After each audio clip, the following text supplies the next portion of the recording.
Hello my quilting friends! My name is Leah Day, and in this tutorial we are going to learn a new binding technique using bias binding, packaged bias binding. It's going to speed up this technique and you can do it entirely with your home sewing machine. So let's get started. So I am using this double fold quilt binding bias tape.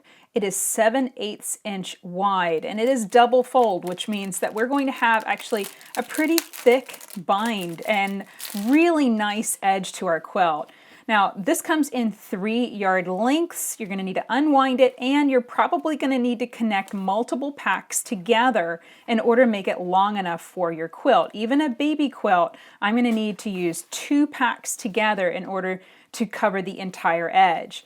So how do we connect our strips together? I'm going to take one strip right on the end and I'm going to open it up and place that right side up on my sewing table.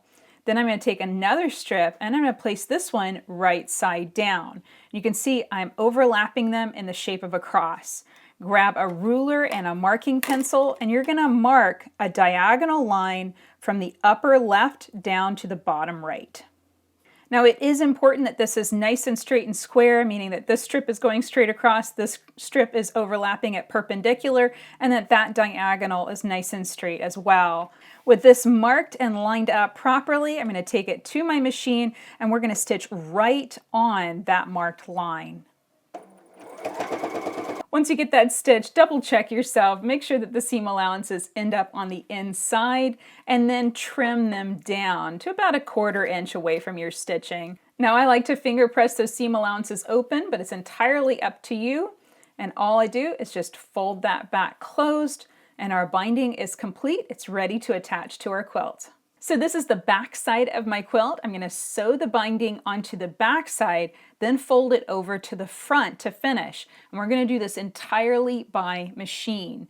Now I need a nice long tail in order to connect the ends of my binding together when I get all the way around the quilt. So I'm going to leave 10 to 12 inches here hanging, and I'm going to start stitching right here.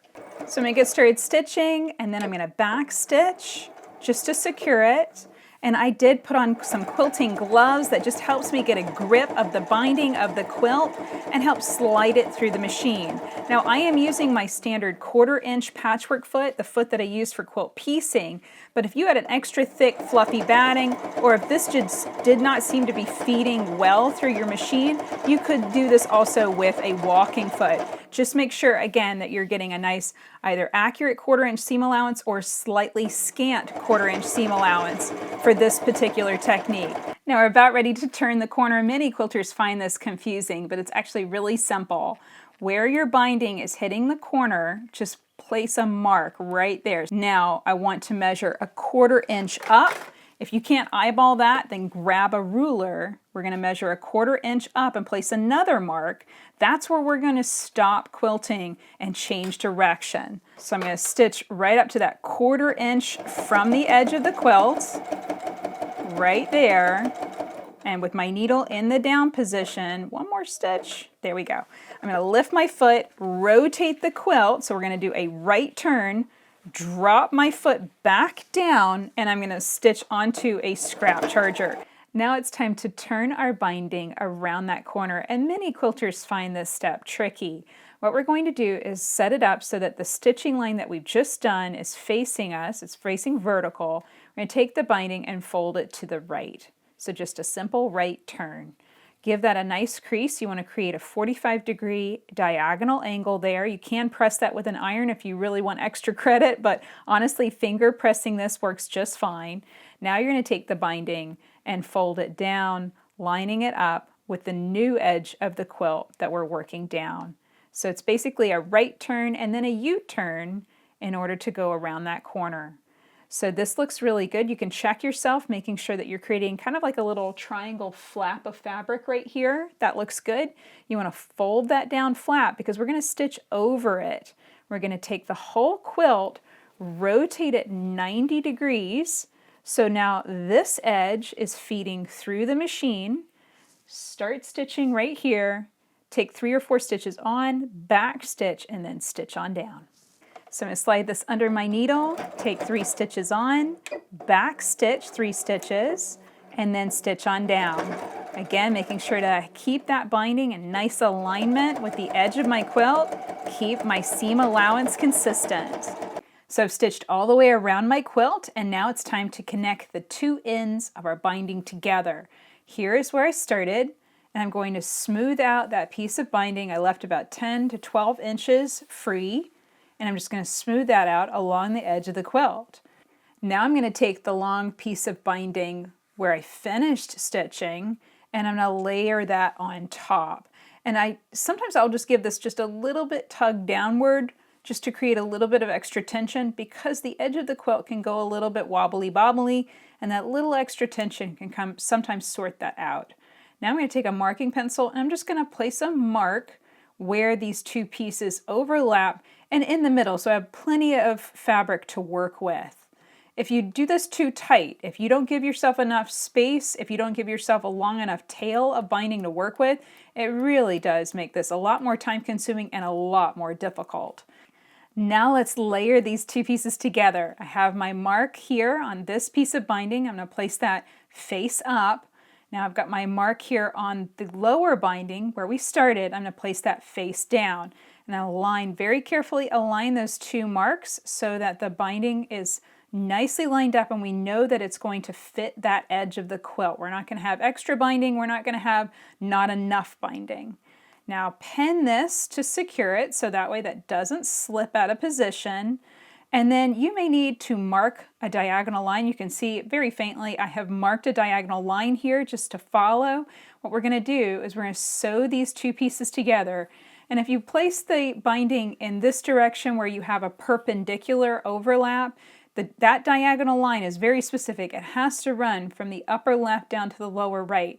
If you were to stitch this the opposite diagonal, it will not work. Now before trimming your binding, always check yourself. Smooth it out, double check that not only does it fit the quilt nicely, the binding is not extra baggy, the quilt is not extra baggy, that it fits just right, and that all of the seam allowances are to the inside of the binding. If anything does not look right, rip out the stitches and do it again. But if you go on ahead and trim the binding short, it's almost impossible to fix it. So finger press that open if you like, then fold the binding over, smooth that out along the edge of the quilt, and then return the quilt to your machine and finish stitching that 1/4 inch seam allowance, connecting that binding to the edge of the quilt. So there we go, perfectly bound, perfectly connected, and the next step is to fold the binding over, and I like to take this to my pressing board and give it a press. It's optional, but it definitely makes the next step easier. So here is what our binding looks like on the right side of the quilt at this point. Here's what it looks like on the wrong side. And I want to trim this corner down. There's just a little extra fabric, especially with the bias binding.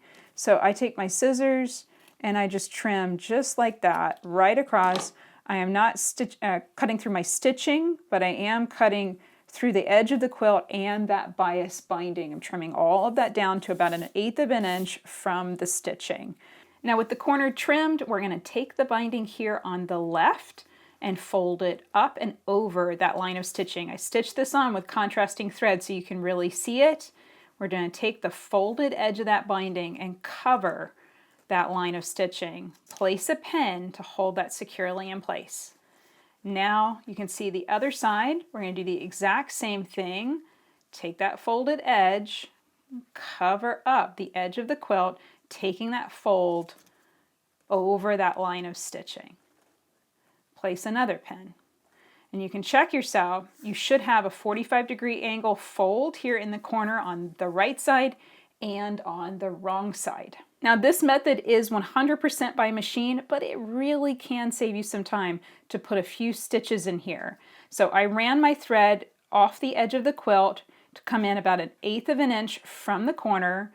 I take a little bite, a little stitch into the fold of the binding, pull it tight, and then basically back stitch into the edge of the quilt. And yes, I'm using contrasting thread so you can see what I'm doing here. I would normally use a matching thread so that way it blends in perfectly.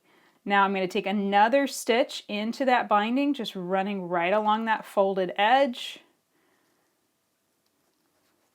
And then now we're going to fold up the other side. So basically it does a ring around that edge, holding it firmly in place. And now we'll fold up this opposite edge and we'll do the exact same thing. I'm going to take a stitch into that fold and running that, we could say that that's about 1/8 of an inch long, maybe a little bit less. And then we're going to take a stitch into the edge of the quilt, just one thread beyond that line of stitching where we secured the binding on in the first place.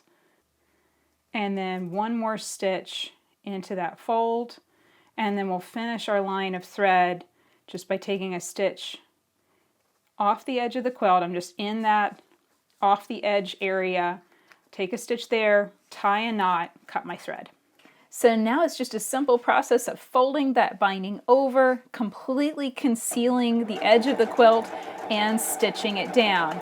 Now you can do this by hand, but I promised a method completely by machine, and that's what I'm doing. So I'm going to stitch right up to that corner turn, needle in the down position, rotate the quilt, and then I can continue stitching in this direction. Now watch out, this is one of those things that a lot of quilters use a walking foot for, just simply because the layers of the quilt can get so bulky they can kind of pull that foot upward, and you can sometimes hang up in the corners. So just be mindful of that. Yeah, you heard my machine just gag just a little bit there, and that was just simply because it was so bulky. So always be mindful of those corners.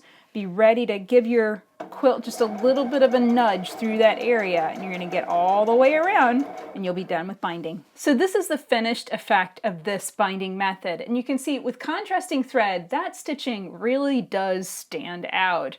And I promise that if you use matching colored thread to the binding, it really blends in well. So please don't throw the baby out with the bathwater. Understand that this technique really does work great, but you are going to see that stitching, so match your thread and it's going to look great.